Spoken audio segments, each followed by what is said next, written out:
Okay, in our next few examples, we're going to use some really common used sequences in rock guitar or any kind of music for that matter.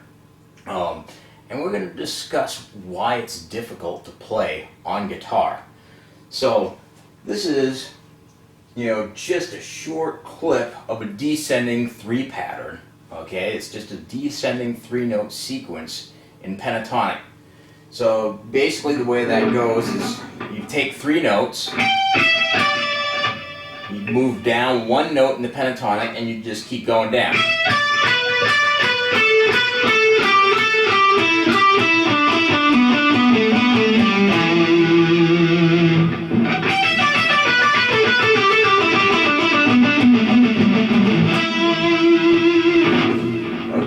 So if you take a look up the top here, in parentheses, I got that little DE. And remember what we were talking about when we talked about picking motions. What's that stand for? That stands for double escape motion. And this is far more difficult to execute than what we've been going over, which is a single pick slant. So, there's 2 ways to go about this. You can be a masochist like I am and practice the living crap out of it, trying to get fast at it. But this is a lot harder to wail through than the riffs that we've just been working on. But there's also a second approach. It requires more creativity and pre-planning. I used to think of this as cheating. When I thought of players like Yngwie Malmsteen and Eric Johnson, I thought these guys were just the masters and could do anything that they wanted on the fretboard. But the truth is, they actually had approaches to simplify the picking motions and make it more efficient. And that's what we're going to talk about, because we're really kind of focused on the single pick slant right now, either an upward slant or a downward slant, depending on which way you lean. Okay, so basically going through this, I'm going to point down at my fretboard and I'm going to show you the way that I do it, with the double escape motion. And then what we're going to do is we're going to use the borrowed concept. Okay, I'm going to use the standard pentatonic pattern, pattern number 1, but then I'm going to borrow notes from behind it on pattern number 5. So I will go through both and show you what I'm doing and how it makes it more efficient. Okay, so let's point the camera down at my guitar and let's go through this. Okay, let's jump into this and try to explain what's going on.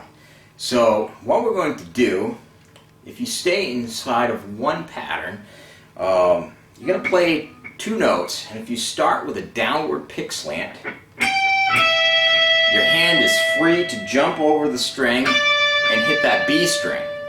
However, right there, you're going to be trapped, and you need to hit that E string with an upstroke. Therefore, you need to do the U shape that we were talking about, which is the double escape motion. Okay? You have 3 string crosses in a row, which is why this riff is difficult to play. Okay, so you got, and then it repeats. Next strings. Again.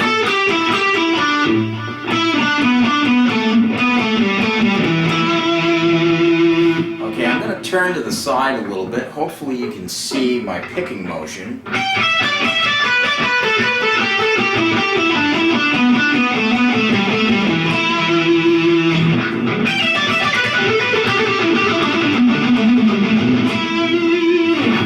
Okay. So when I try to speed up, you notice that my picking motion actually expands a little bit. It gets wider. And we talked about this with the Steve Morse video, so you can see that his pick attack is really, really wide. Now, I'm not a master of double escape motion like he is, so I have a really difficult time going fast using this technique. My solution to this problem is just the same thing that Yngwie Malmsteen and Eric Johnson do with their sequences. And we're going to talk about that more in a moment. And what they do is they alter the fingerings to create a single pick slant instead of using double escape motions. So the way we're going to do that is I'm going to borrow notes. I'm going to borrow the neighboring notes. So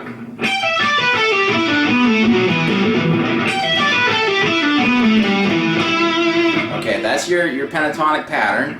I'm going to borrow the one behind it. And this is going to set me up for an upward pick slanter because I'm an upward pick slanter. Makes it easier for me. We're going to talk about a downward pick slant in a moment. So what we do,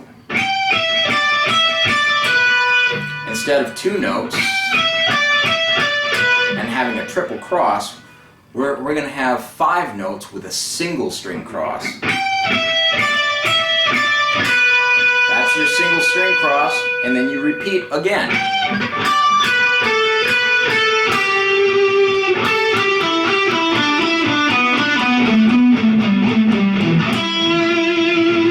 Okay, this is much easier on the picking hand. It's a little more difficult on the left hand, but once you get used to it, you know, you can rip through this stuff.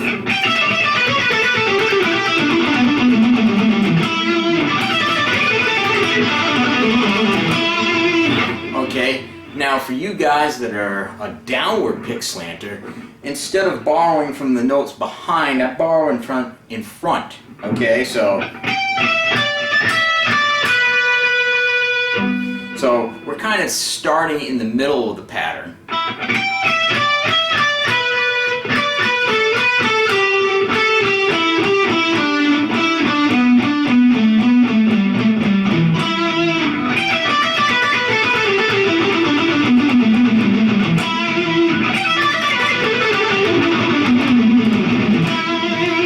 Okay, that's a little sloppier. I'm not a downward pick slanter, so that's a little more difficult for me.